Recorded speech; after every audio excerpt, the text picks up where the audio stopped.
So hello guys, welcome back to my channel. So channel புதுசா வந்தீங்க அப்படினா நான் அந்த ஃபார் மறக்காம இந்த வீடியோ பிடிச்சா லைக் பண்ணுங்க, ஷேர் பண்ணுங்க, எப்பவும் சொல்றதா சப்ஸ்கிரைப் பண்ணி பெல் ஐகானை கிளிக் பண்ணிடுங்க.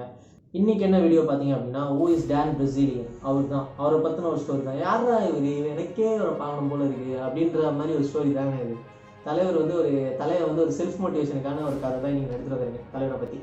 என்னடா இது செல்ஃப் மோட்டிவேஷனை பத்தி பேசுறது திடீர்னு அப்படின்னு நினைக்கலாம் நிறைய பேருக்கு. நிறைய பேர் சொன்னாங்க இந்த மாதிரி மோட்டிவேஷனல் வீடியோ போடுறா அப்படின்னு. ஸோ ஒரு செல்ஃப் மோட்டிவேஷனல் வீடியோ போடலாம் அப்படின்றதுக்காக இது கொஞ்சம் நல்லா இருக்கும், ஒரு சுவாரஸ்யமாக இருக்கும். நீங்களே பார்த்துட்டு இந்த கதை முடிவில் நீங்களே பாருங்கள், அவரை பற்றி தெரிஞ்சுக்கணும்னு ஆசைப்படுவீங்க. அப்படி ஒரு கதை தான் இது.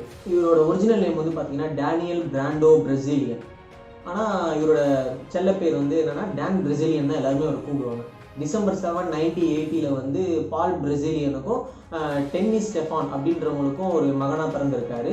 இவரோட அப்பா பார்த்தீங்கன்னா ஓல்ட் ஸ்டாக் அப்படின்ற ஒரு ஸ்டாக் மார்க்கெட்டில் வந்து ஒரு கார்பரேட் ரைடராக இருந்திருக்காரு. டேன் வந்து ஒரு ரிச்சஸ்ட் ஃபேமிலியில் தான் வளர்ந்தவர்.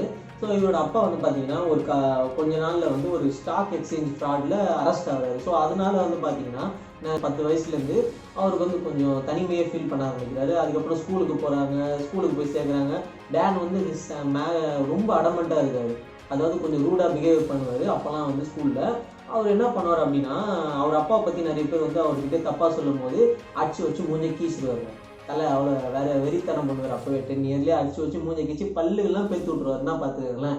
அந்த மாதிரி ஒரு இருப்பார் அவர். ஸோ அப்படி இருக்கும்போது அப்படியே ஸ்கூல் ஒன்று ஒன்றா மாறி எத்தனை மாறிங்க அப்படியே மாறிக்கிட்டே இருப்பார் தலைவர். அப்புறம் வந்து கொஞ்ச நாள் போனதுக்கப்புறம் அமெரிக்காவை பொறுத்தவரைக்கும் டீனேஜ்லாம் வந்துட்டதுக்கப்புறம் பைக்லலாம் போக மாட்டாங்க.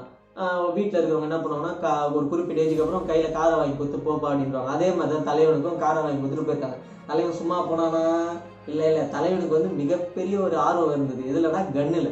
ஏதாவது ஒரு கன்று வேணும் அப்படின்னு முடிவு பண்ணி ஒரு M16 கன்னை வந்து தலைவன் வாங்கினார். வாங்கி நம்ம காருக்குள்ளே எடுத்து வச்சுட்டு தலைவர் ஸ்கூலில் போய் பார்க்கிங்கில் போய் பார்க் பண்ணிவிட்டு கன்னை எடுத்துகிட்டு போக தேவை கிளாஸுக்குன்னு சொல்லி உள்ளே வச்சுட்டு போயிருக்காரு.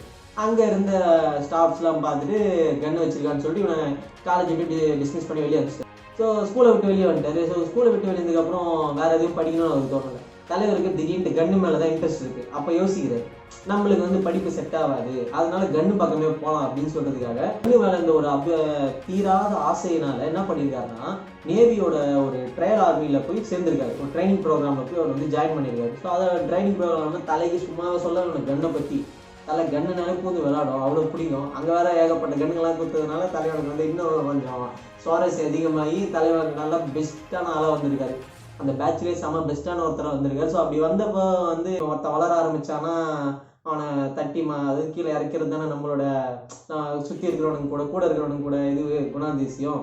ஸோ அது மாதிரி தான் இவர் கூட இருக்கிறவங்க பார்த்தீங்க அப்படின்னா இவரை வந்து மட்டம் தட்டி இந்த ஒரு சில டைமில் என்ன பண்ணியிருக்காங்க அப்படின்னா கொஞ்சம் எல்லை மீறி போய் இவங்க அப்பா பற்றி மறுபடியும் ஞாபகப்படுத்த ஆரம்பிச்சிட்டாங்க. தலைவன் ஸ்கூல் டைம்லே சும்மாவாக இருப்பார், அச்சு வச்சு மூஞ்சி கீச்சிடுவார். ஆர்மியில் சொல்ல வேணாம், ஆள் பல்காக இருந்திருக்காரு, நல்லா எக்ஸசைஸ்லாம் பண்ணி பாடி பில்டராக இருந்திருக்காரு. இப்போ என்ன பண்ணியிருக்காரு அப்படின்னு பார்த்தீங்கன்னா தலைவர் சொன்னோடனே அடிச்சு வச்சு மூஞ்சை கீச்சு பல்லுகள்லாம் ரத்தங்கள்லாம் வர வச்சுருக்காரு எல்லாரையுமே. அங்கே யாரெல்லாம் பேசினாங்களோ இது சும்மா கொஞ்ச நாள் கழிச்சு இவர் மேலே நிறைய வார்னிங்லாம் கொடுத்து இவரை விட்டாங்க. கொஞ்ச நாள் கழிச்சு இன்னும் கொஞ்ச நாளில் ஜெனரல், அதாவது இவருக்கு மேலே ஒரு பொசிஷனில் இருக்க ஒரு ஜெனரல் என்ன பண்ணுறாரு அப்படின்னா அவரும் இவங்க அப்பா பற்றி பேசி வாயை விட்டுறாரு. சும்மா இருக்கணும் ஜென்ரலாவது மண்ணாங்கட்டியாவதுன்னு சொல்லி தலைவன் போட்டு அடிச்சு வச்சு மூஞ்செல்லாம் கிழிச்சு விட்டாப்புல. அதுக்கப்புறம் என்ன பண்ணிட்டாங்க, மறுபடியும் இன்னொரு வார்னிங் கொடுக்குறாங்க. ஆனால் தலைவன் அதெல்லாம் ஏற்றுக்கவே இல்லை. இவன் எப்படியாவது டேனை வெளியே அனுப்பணும்னு பார்க்குறாங்க. வெளியே அனுப்பும்போது பார்க்கலான்ட்டு நிறைய பேர் வந்து இவனை எதிர்பார்க்கும்போது நீ என்னடா என்னை வெளியே தொடுத்து ஆர்மியை விட்டு நானே வெளியே போகிறேன்ட்டு. அதாவது எப்படி ட்ரைனிங் முடிகிற டைமில் வந்து பார்த்தீங்க அப்படின்னா அவர் ட்ரைனிங் விட்டு வெளியே போயிடுறாரு. நீ என்னடா என்னை தொடுத்தது, நானே வெளியே போகிறேன் அப்படின்னு சொல்லிட்டு வெளியே போகிறாரு. வெளியே கிளம்புனதுக்கப்புறம் ஃப்ளோரிடாவில் இருக்கிற யூனிவர்சிட்டியில் போயிட்டு பிஸ்னஸ் அண்ட் கிரிமினாலஜி படிக்கணும் தலைவர். படிச்சுக்கிட்டே வந்து கொஞ்ச நாள் கழிச்சு அவரோட பிரதரை மீட் பண்ணுறது. அவர் பிரதர் மூலமாக தான் போக்கர் கேம்னு சொல்லுவாங்க. அந்த போக்கர் கேமருக்குள்ளே என்ட்ரு ஆகிறார். அப்போ வந்து என்ட்ரு ஆனதுக்கப்புறம் அவர்கிட்ட காசு சுத்தமாக இல்லை. தலைவர் என்ன பண்ணிட்டாரு, சரி என்ட்ரு ஆகி விளையாட போகிறோம் அப்படின்றதுக்காக என்ன கையில் காசு இருக்கும்ல, முதல் போட்டால் தானே எடுக்க முடியும் அப்படின்றதுனால தலைவர் என்ன பண்ணியிருக்காரு, கையில் நம்ம ஸ்கூல் டைம் யூஸ் பண்ணார் பார்த்தீங்களா கன்னு, அதை விற்று ஒரு $750 எடுத்துருக்காரு. எப்படி $750 எடுத்துக்கிட்டு தலைவர் அந்த போக்கர் கேமுக்குள்ளே விளையாட போயிருக்காரு. விளையாட போன $10,000 அடிச்சிருக்காரு. எப்படின்னா நம்ம ஊர் காசுக்கு வந்து அது வந்து 7 லட்சம் ரூபாய். 7 லட்ச ரூபா தலைவர் சம்பாதிச்சுட்டு சும்மா ஜம்முன்னு வெளியே வந்தார். உடனே வெளியே வந்த கையோட 7 லட்சம் நம்ம கையில் 7 லட்சம் கொடுத்தேன்னா யோசிப்போம் நம்ம டக்குன்னு. கரூர் வேல்யூபிள் ப்ராப்பர்ட்டிஸ் வழங்கும் ஆஃபீஸர்ஸ் காலனியில் ஒரு பிளாட் வாங்கினீங்கன்னா உங்கள் வாழ்க்கை முன்னேற்ற பாதையை நோக்கி தான் செல்லும். அதே தாங்க தலைவர். ஆனால் அது மாதிரிலாம் யோசிக்கல. என்ன யோசிச்சிருக்காருன்னா, அந்த 10,000 யூஎஸ் டாலர்ஸ் வந்து 7 லட்ச ரூபா எடுத்துக்கிட்டு ஸ்ட்ரைட்டாக லாஸ் வேகாஸ்க்கு ஒரு டிக்கெட் எடுத்தார் தலைவர். லாஸ் வேகாஸுக்கு டிக்கெட் எடுத்தோன்னே எதுக்கு லாஸ் வேகாஸ் போகிறாரு அப்படின்னு பார்க்குறீங்களா? லாஸ் வேகாஸ் தாங்க நம்ம ப்ரோக்கர் கேம், போக்கர் டோர்னமெண்ட்ஸாக இருக்கட்டும், கேசினோ, இது எல்லாத்துக்குமே ஒரு தலைநகரம்னா அதுதான் சொல்லுவாங்க, லாஸ் வேகாஸ் தான் சொல்லுவாங்க. ஸோ அப்படி அங்கே போயிருக்காரு தலைவர். அங்கே போனாலும் நல்லா ஒரு நாள் ஃபுல்லாக தலை ஆடி இருக்கு. ஆட்ட முடிவில் எவ்வளோ சம்பாதிச்சிருக்காருன்னா கிட்டத்தட்ட 10 மில்லியன் யூஎஸ்டி டாலர்ஸை தலைவன் அடிச்சு நோக்கிறாரு. நம்ம ஊர் காசுக்கு 70 கோடி. யார் விட்ட காசு? 70 கோடியை சம்பாதிச்சிருக்கிறார் தலைவன். ஒரே நாளில் ஒரு நாள் ஃபுல்லாக ஆடி 70 கோடியை தலைவன் சம்பாதிச்சிருக்கிறார். ஆடி முடிச்சோன்னே தலைவனுக்கு வந்து இப்போதான் வந்து என்னன்னா, அங்கே இருக்க பப்ளிக்கோட கவனமும் அங்கே இருக்க மீடியாவோட அட்டென்ஷனும் இவருக்கு பக்கம் திரும்புது. இந்த டைமில் தான் தலைவன் ஒரு செலிப்ரிட்டியாகவே மாறுறாரு. உடனே அவர் வந்து இன்னும் நம்மளுக்கு இது பத்தாதுன்னு சொல்லிட்டு அந்த 70 கோடி, நம்மக்கிட்ட 7 லட்ச ரூபாய் இருந்தாலும் என்ன யோசிப்போம், அதை யோசிச்சிருப்போம். அதே மாதிரி தலைவர்கிட்ட இப்போ 70 கோடி இருக்கு, என்ன யோசிச்சிருப்பார் அப்போ தலைவர்? அதெல்லாம் யோசிக்கவே இல்லை. இதை பற்றி மறுபடியும் விளையாட ஆரம்பிச்சார். கிட்டத்தட்ட 1 வருஷம் விளையாண்டாருங்க. 1 வருஷம் அந்த கேமையே விளையாண்டுருக்காரு. இந்த கேமையே விளையாண்டது இந்த 1 வருஷம் முடிவில் தலைவங்க பார்த்தீங்க அப்படின்னா கிட்டத்தட்ட 352 கோடியை தலைவன் 1 வருஷத்தில் சம்பாதிச்சிருக்காரு. இந்த கேமில் சம்பாதிச்சது இல்லாமல் என்ன பண்ணியிருக்காரு அப்படின்னா, முடிவு பண்ணிட்டார் இப்போ ஒரு சாம்ராஜ்யத்தை, இப்போ இது வந்து முடிஞ்சிருச்சு. இந்த 352 கோடி 1 வருஷத்தை சம்பாதிச்சிட்டாரு. ஸோ அடுத்த லெவலுக்கு போகணுன்றதுக்காக தலைவன் வந்து தன்னோட சாம்ராஜ்யத்தை உருவாக்குற டைம் இதுதான். எப்படி கேஜிஎஃப்ல கர்டனை அழிச்சு யார் சாம்ராஜ்யத்தை உருவாக்குறாரோ அதே மாதிரி இப்போ தலைவன் 352 கோடியை வச்சு ஒரு சாம்ராஜ்யத்தை உருவாக்கணும். என்ன சாம்ராஜ்யம் அப்படின்னா, அந்த சாம்ராஜ்யத்தை உருவாக்குறதுக்கு முன்னாடி முதல் 2 விதமான டிசிஷன் அவர் எடுக்கிறாரு. என்ன 2 விதமான டிசிஷன் அப்படின்னு பார்த்தீங்கன்னா, முதல் டிசிஷன், இதுக்கப்புறம் போக்கர் கேமை ப்ரொஃபஷனலாக நம்ம விளையாடவே கூடாது அப்படின்றத ஒரு முதல் டிசிஷனாக இருக்கிறார். ஸோ 2வது டிசிஷன் என்னன்னா, தலைவனுக்கு வந்து டிஸ்ட்ராக்ஷன் நிறைய இருக்கும். ஸோ அது மாதிரி ஒரு 3 டிஸ்ட்ராக்ஷன் இருக்கு. தன்னோட டிஸ்ட்ராக்ஷனை எப்பவுமே நம்ம கூடவே வச்சுக்கணும் அப்படின்ற ஒரு டிசிஷனையும் அவர் எடுக்கிறார். என்னடா அந்த டிஸ்ட்ராக்ஷன் பார்த்தீங்களா? 3 விதமான டிஸ்ட்ராக்ஷனுங்க. தலைவனுக்கு 3 விதமான டிஸ்ட்ராக்ஷன் இருக்கு. என்னன்னா, 1 கன்னு, 2வது பொண்ணு, 3வது கஞ்சா. இது 3 தாங்க தலைவனுக்கு ஒரு டிஸ்ட்ராக்ஷனாகவே இருந்திருக்கு. இது 3மே நம்ம கூட இருக்கணும், அப்பதான் நம்ம லைஃப்ல என்ன ஒன்று பண்ண முடியும் அப்படின்றதுக்காக தலைவர் இது 3த்தையுமே தன் கூடவே வச்சுக்கிட்டு வர்றாரு. கன்னு மேல அந்த பிரியத்தை பத்தி அவருக்கு சொல்லணும் அப்படின்னா, இவர் சம்பாதிச்சதுக்கு அப்புறம் கொஞ்சம் வளர வளர தலைவன்கிட்ட இல்லாத கன்னே கிடையாது. உலகத்துல யாருமே வச்சிடாத அளவுக்கு கலெக்ஷன்ஸ் வாங்கி குவிச்சிருக்காரு தலைவர். ஸோ அதை வந்து இப்போ ட்ரிபிள் ஆக்குறது எப்படின்னு பார்க்கலாம். தலைவர் வந்து 352 கோடி. ஆனால் இப்போ வந்து டேனோட நெட்ஒர்த்தை பற்றி கூகுள் சர்ச் பண்ணால் வெறும் 200 மில்லியன் தான் காட்டும். ஆனால் அது உண்மையான ஒர்த்தே கிடையாது. தலைவனுக்கு இப்போ 32,000 ஏக்கரில் 1,423 கோடி ரூபாய்க்கு ஒரு வீடே கட்டியிருக்காரு தலைவன். அப்போ அது மட்டும் பண்ணலை, இதுக்கப்புறம் தான் வளர்ந்துருக்காரு. அது அப்படியே ட்ரிபிள் ஆக்கியிருக்காரு. அந்த 352 கோடியை அப்படியே ட்ரிபிள் ஆகுறாரு. எப்படி ட்ரிபிள் ஆகுறாருன்னா, தலைவனுக்கு வந்து கஞ்சா மேலே பிரியம் அதிகமாக இருந்தது. ஸோ அதனால என்ன பண்ணியிருக்காரு அப்படின்னா, இக்னைட்ன்ற ஒரு கம்பெனியை உருவாக்கியிருக்காரு. இக்னைட்ன்ற ஒரு கம்பெனியில் வந்து பார்த்தீங்கன்னா கஞ்சா பேஸ் பண்ணி ஒரு சிவிங்கமாக இருக்கட்டும், வாட்டர் பாட்டில்ஸ், நிறைய இந்த ஓட்காவாக இருக்கட்டும், நிறைய விதமான ப்ராடக்ட்ஸை லான்ச் பண்ணுறாரு. அது வந்து மார்க்கெட்டில் வேற லெவலில் ஒரு சூடை பிடிக்குதுங்க. சும்மா வெறித்தனமாக இருக்குது அந்த ப்ராடக்ட்ஸ் எல்லாமே. ஸோ வேற லெவலில் அச்சீவ் பண்ணுறாரு. கிட்டத்தட்ட ஒரு போக்கர் கேமில் விளையாண்ட காஸ்ட்டை விட 10 மடங்கு தலைவன் இதை சம்பாதிச்சுட்டே இருக்குது.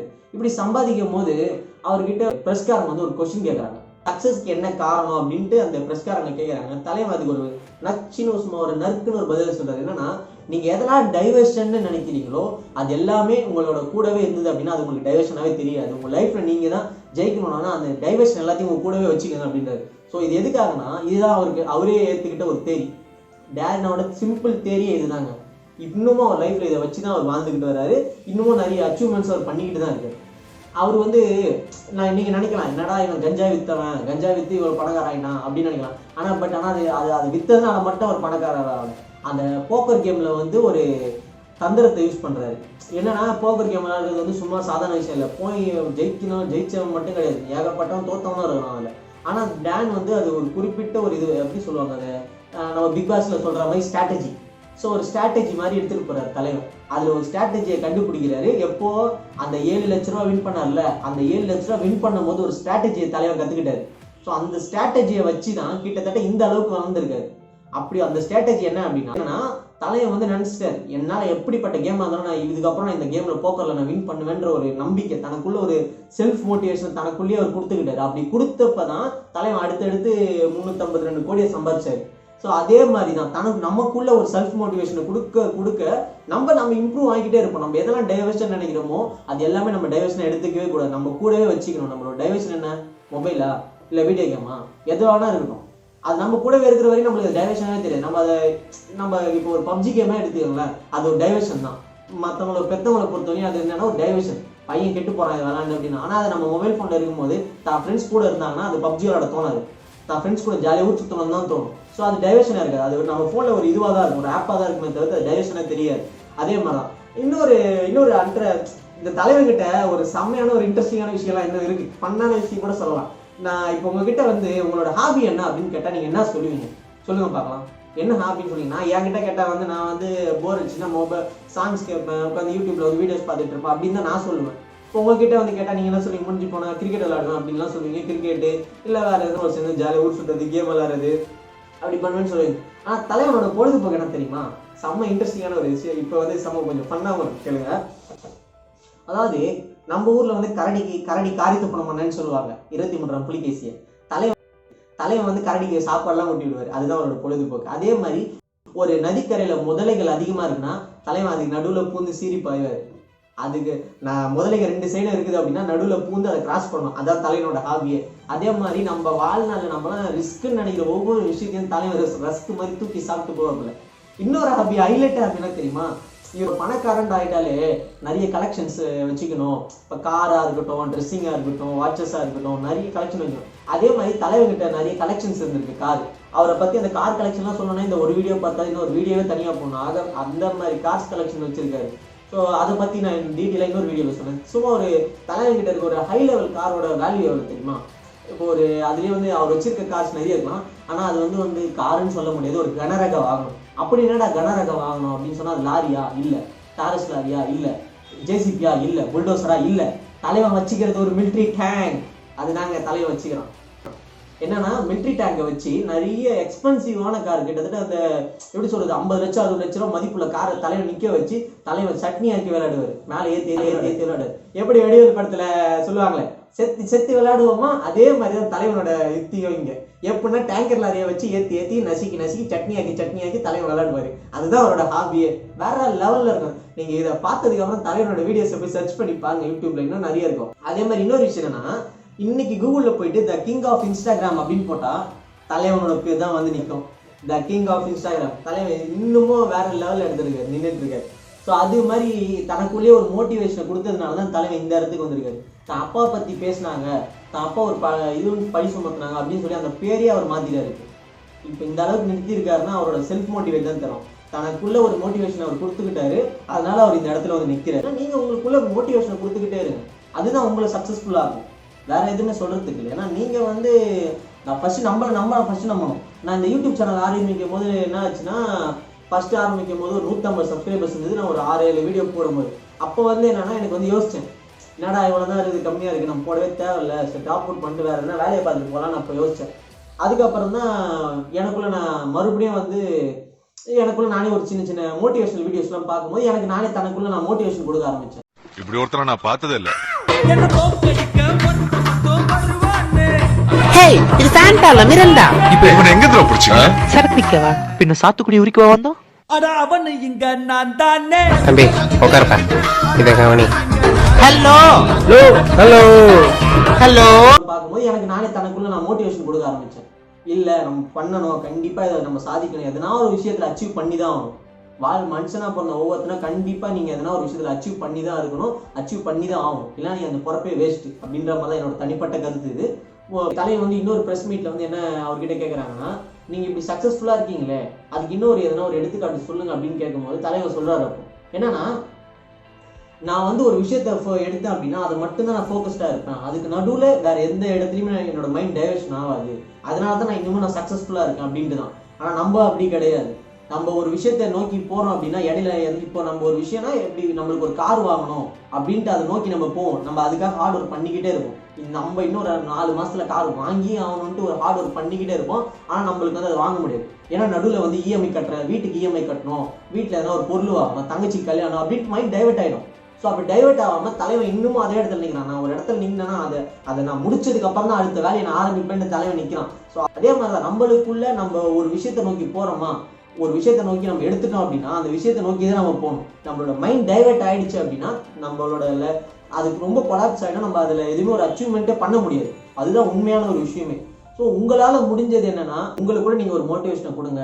நீங்களும் ஒரு டான் பிரெசிலியன், எப்படி டான் பிரெசிலியனுக்கு வந்து ஒரு போக்கர் மூலமாக ஒரு ஸ்பார்க் அடிச்சுதோ அதே மாதிரி உங்களுக்குள்ள ஒரு ஸ்பார்க் அடிக்கிறதுக்கு ரொம்ப நேரம் ஆகாது. ஃபிராக்ஷன் ஆஃப் செகண்ட்ஸில் உங்களுக்கு எதனா ஒரு விஷயத்தில் ஒரு ஸ்பார்க் அடிக்கும். இங்கே நிற்க வச்சுருக்க பார்த்தீங்களா ஒரு போர்டு, அதில் என்ன எழுதிருக்கு படிங்களா? புகழை மறந்தாலும் நீ பட்ட அவமானங்களை மறக்காதே, அது இன்னொரு முறை நீ அவமானப்பட்டால் உன்னை காப்பாற்றும். அதுதான் இது. எதுக்காக வச்சிருக்கேன் அப்படின்னா, இந்த வேர்டு எனக்கு ரொம்பவே யூஸ்ஃபுல்லாக இருந்தது. என்ன எதுக்காகனா, இந்த வேர்டு நான் எவ்வளோ பேர் என்னை பாராட்டியிருந்தாலும், நான் வீடியோ நல்லா பண்ணுறேன் அப்படின்னு பாராட்டியிருந்தாலும், அது கீழே பார்த்தீங்களா, நீ பட்ட அவமானங்களை மறக்காதே அப்படின்னு இருக்குல்ல.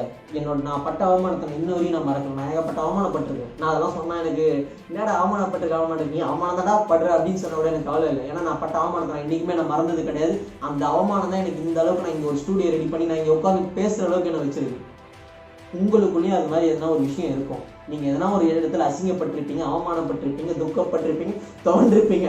ஸோ அதெல்லாம் நீங்கள் மறுபடியும் அதை நினச்சி பாருங்கள். நீங்கள் கண்டிப்பாக உங்கள் வாழ்க்கையில் நீங்கள் சாதிக்கணும்னு நினைப்பீங்க. இது நீங்கள் உங்களுக்குள்ளே நீங்கள் கொடுத்துக்கிற ஒரு செல்ஃப் மோட்டிவாக நீங்கள் எடுத்துக்கோங்க. இந்த வீடியோ பார்த்ததுக்கு ரொம்ப ரொம்ப நன்றி. இது மாதிரி நிறைய வீடியோஸ் நான் பண்ணணும்னு எனக்கு சப்போர்ட் பண்ணுங்கள். இன்ஸ்டாகிராமில் நான் ஃபாலோ பண்ணாதவங்க போய்ட்டு இன்ஸ்டாகிராம் லிங்க்கு தரேன். ஸோ அதுலேயும் போய் நான் ஃபாலோ பண்ணிக்கோங்க. அதே நல்ல வீடியோவில் வந்து உங்களை நான் மீட் பண்ணுறேன். Until then boys from Irfan. ரொம்ப ரொம்ப thanks. Thank you so much. Love you all. இந்த சப்போர்ட்டுக்கு ரொம்ப நன்றி.